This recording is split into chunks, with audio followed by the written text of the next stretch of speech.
Hi, folks. Welcome back. Democrats' witch hunt of former President Donald Trump will have to wait until September, when the January 6 hearings return to primetime. Now, the legality of this political theater, which is what it is, remains in question, as does the credibility of these left's entire participants, some under oath, some not. Exactly. Joining us now to talk about this, former acting Attorney General Matthew Whitaker. Welcome back to Wake Up America, Attorney General. Now, so many on the left, they want to charge former President Trump for his alleged role in the January 6 riots. Now, when these hearings do resume in September, what do you expect them to lead off with?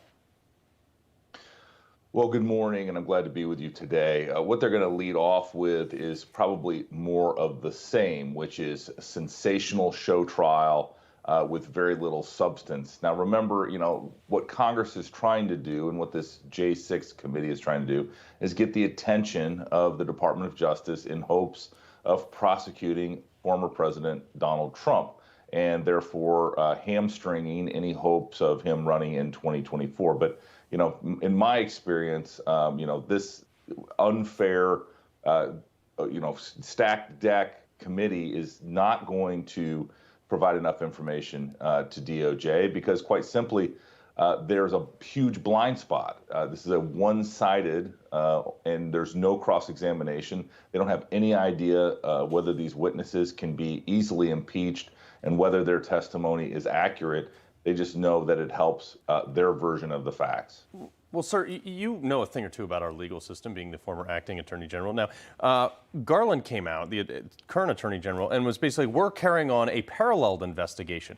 My problem is like in the United States, as I know it, in our legal system, is you are suspected of a crime. Mm-hmm. You're not suspected of something, and then they investigate you to find the crime. That is what they do in banana republics. What do you make of that?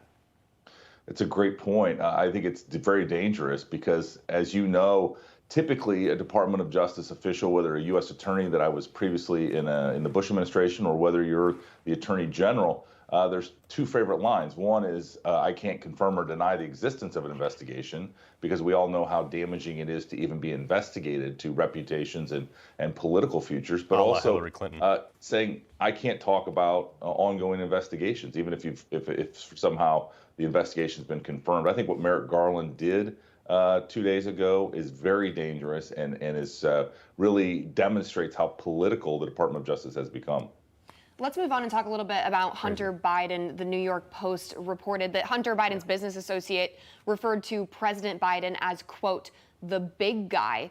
I mean, how concerning are these obvious ties between Hunter's business dealings and President Biden? And why are we focusing so much on President Trump, former President Donald Trump, and trying to get him on something for January 6th when there's hardcore actual evidence about something that Biden did, the laptop? You're right. And this Hunter Biden investigation is real, and it seems to be a fairly broad-based investigation. It's taken 4 years. The Hunter Biden investigation started 4 years ago in 2018 when the laptop first surfaced, is my understanding, and his, some of his illegal activities, were discovered. But here's what I believe on this Hunter Biden investigation.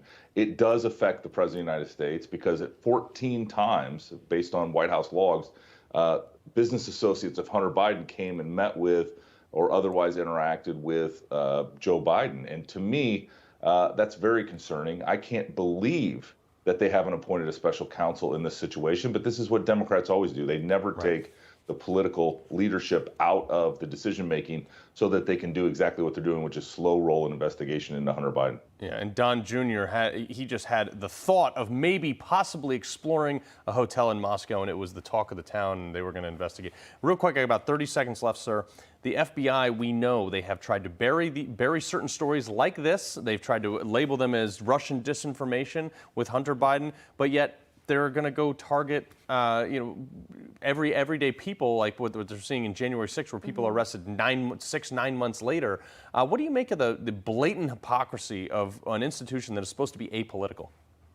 Yeah, my home state senator, Chuck Grassley, wrote a very powerful letter describing how the DOJ authorities that were looking into Hunter Biden, when asked off the record by the media, they suggested it was disinformation and tried to spike the story. And so these are the kind of things that are very dangerous.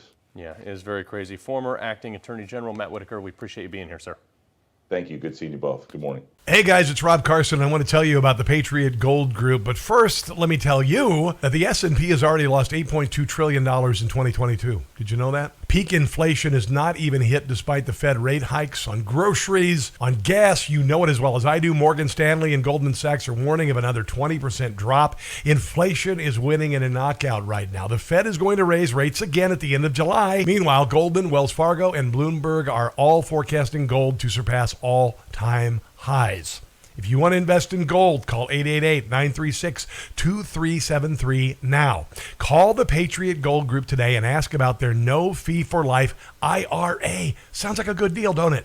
Here's the number, 888-936-2373, 888-936-2373 for the Patriot Gold Group.